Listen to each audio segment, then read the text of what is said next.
Hey guys, welcome to Carnivore Expeditions. We are back at Project Helheim again this weekend. This is E1. This is the entrance which has the low airspace crawl that sometimes sumps out. It can be sumped out for the whole season if we get a lot of rain, but we've been in a semi-drought, so we are hoping that we can make it through the sump. Our objective for today is to do some boat climbs. We found some high leads last time we were in this cave, and we're hoping that we can put in some bolts and make it up to these high leads and get into some more passage. So we're keeping our fingers crossed that we find lots of new cave today. It's about 1 p.m. and we're expecting about a 6-hour trip today.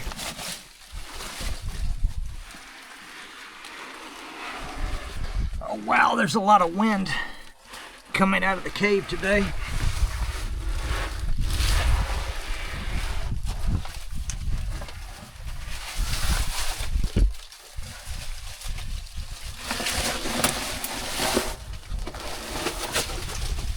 I don't think it's sumped shut because there's just too much wind.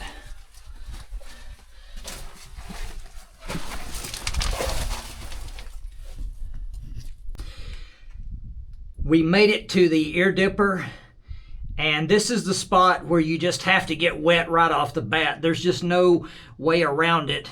But I want to show you how much wind is coming out of this cave today. Look at all the ripples in this water. That is from a multi-mile cave system that is just blasting through this passage where there's about 6 to 8 inches of airspace above the water. So I'm gonna have to tilt my head sideways to get through this, and it kind of sucks, but it's really the only way you can get into the cave.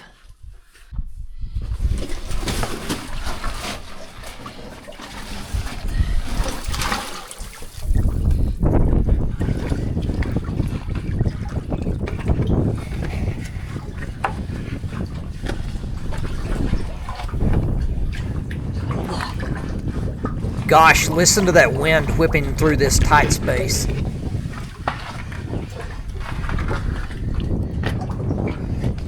In case you're wondering, yes, it's cold.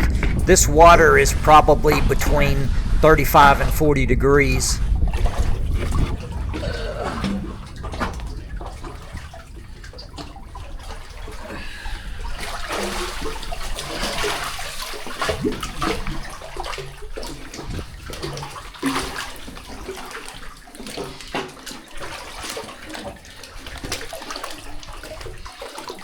We have a guideline here for safety, just in case the cave is ever sumped out. We can use this to hopefully take a deep breath and pull through this sumped out spot. There is a cave adapted crawfish. I'm going to try to move him out of the way so I don't squash him. There he goes.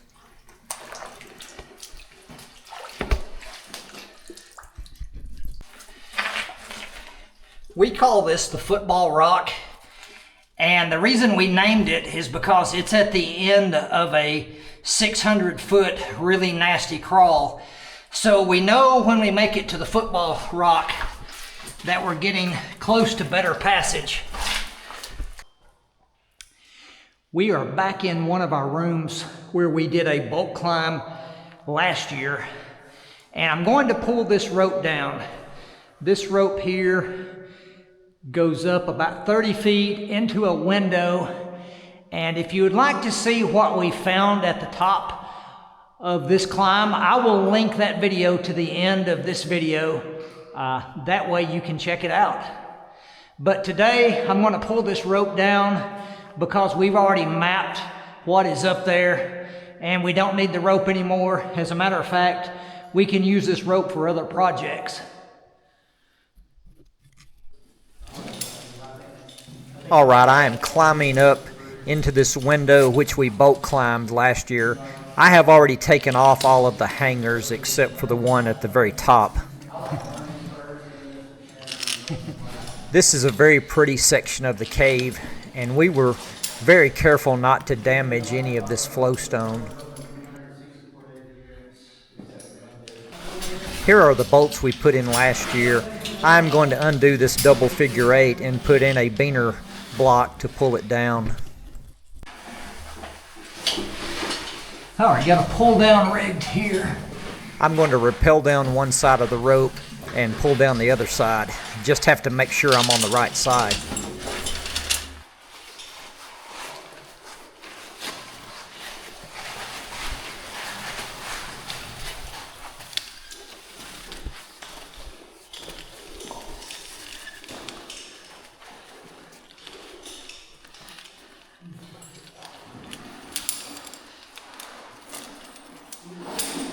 Off rope. Now let's hope we can pull it down. Let's see how well it pulls. All right, seems to be doing its thing.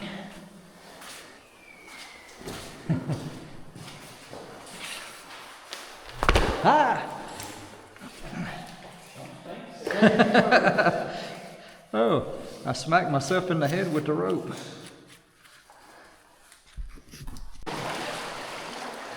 Back to the cold water. Yeah, no, just as I had warmed up, here we go again.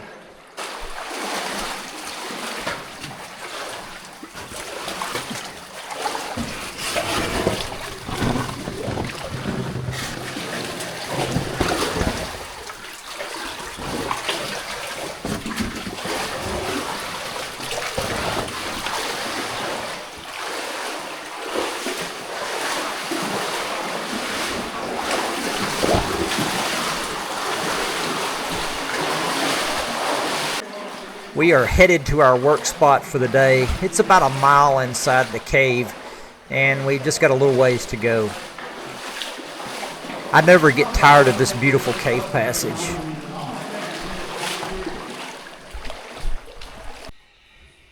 Okay, we have arrived at our first climb up for the day, and see this canyon here, but there's big passage up here above it.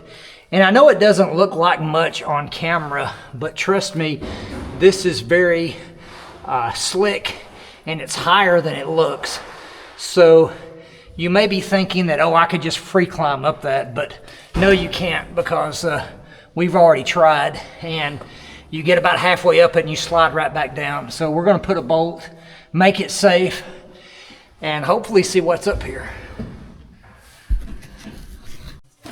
All right, getting our gear sorted out to do this climb. Put some bolts in. I don't like this torque line you put on this thing. It's long enough where you can torque it up good. Yeah. Get it on there and it probably give it a little yoink. It would probably be good to have a stubby one too. Yeah. But you know what, even nicer? A ratcheting one. A ratchet, well, yeah, where you could with the torque built into it. Yeah. All right, I think I'm happy to climb on that guy. Okay. It's a little short for the legs. Leg. That's why you did that workout this week.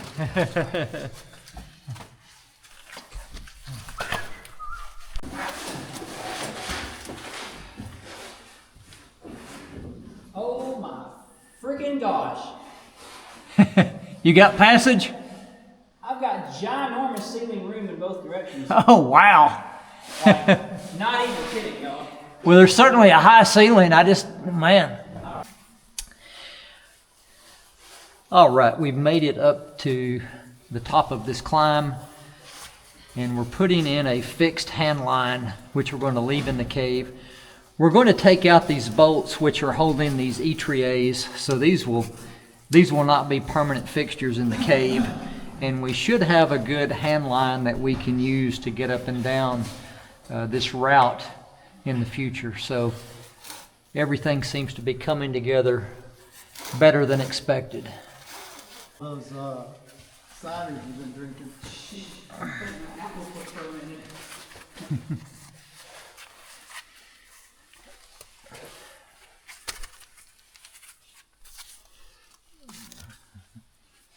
You might have to help his feet up.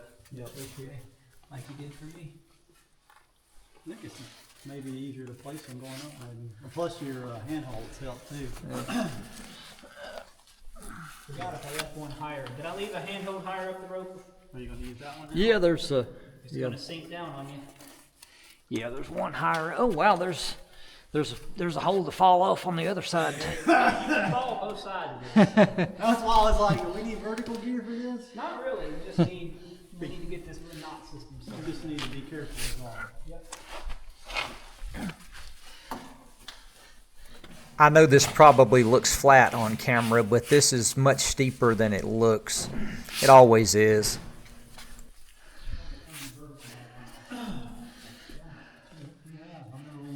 Let's see, are you able to pass packs? Cause Well, I'll have to stand up a little bit. Well, you can come to me.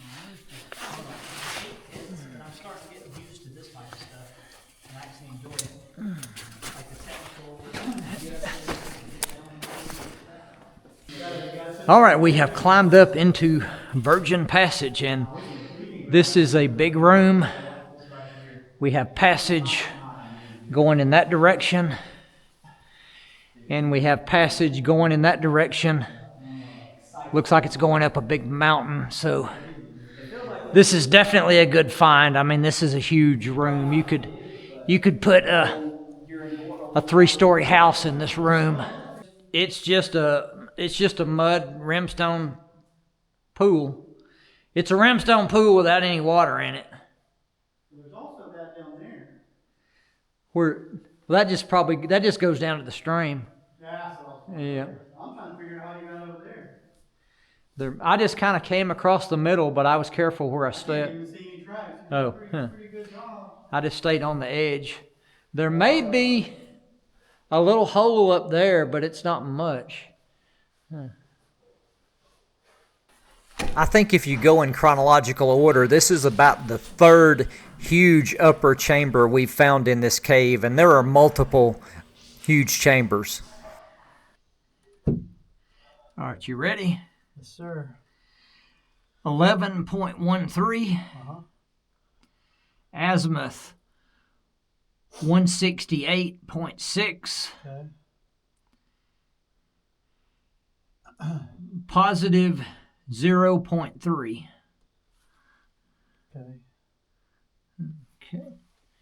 One more shot. Okay, we pushed this lead and we surveyed it. I think overall maybe 30 feet. Brandon is up in a little attic chamber. Nicely decorated, but looks like the flowstone pinches off the cave.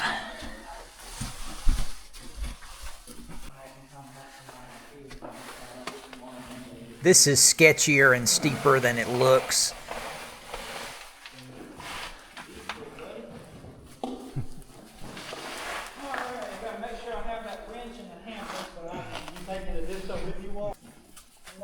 We surveyed between 400 and 500 feet of this big, huge virgin chamber which we found. And now we're going to climb down and remove some of this gear. And we're also going to take a look at another climb before we leave the cave today.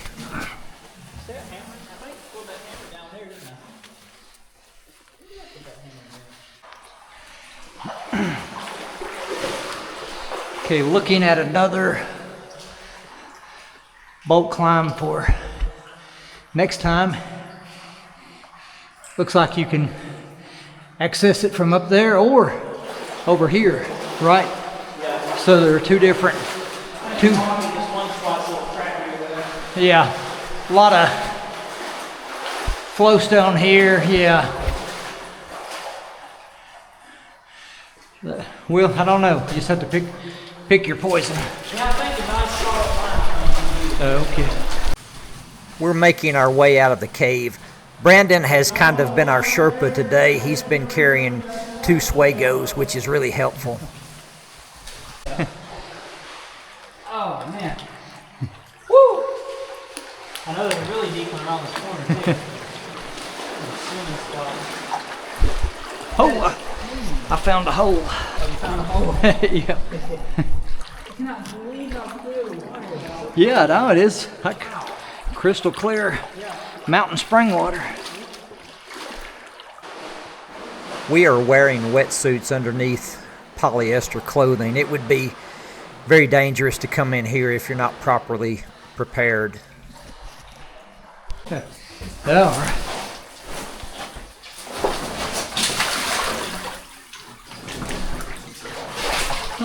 doesn't seem as windy as it did earlier. Yeah, probably balancing outside. Yeah, it's probably maybe more equal outside.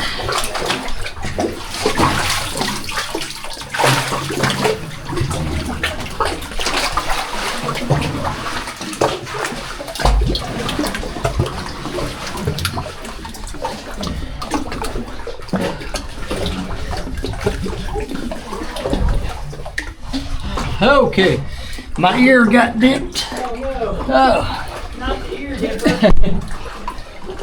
all right.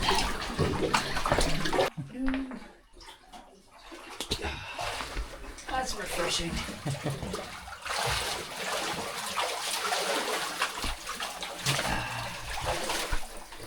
Now the last uphill climb. Yeah, last a little bit.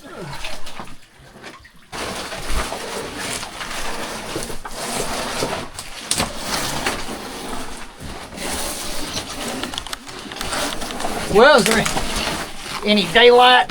No daylight. No daylight or just a little? Huh? None or just a little? Daylight goes out here at 4:50. Oh, okay. Well, oh, all right. All right, waiting on Bradley to make his way out of the cave. It was a successful day. We surveyed about 500 feet of virgin passage and probably 6 to 8 hour day, something like that.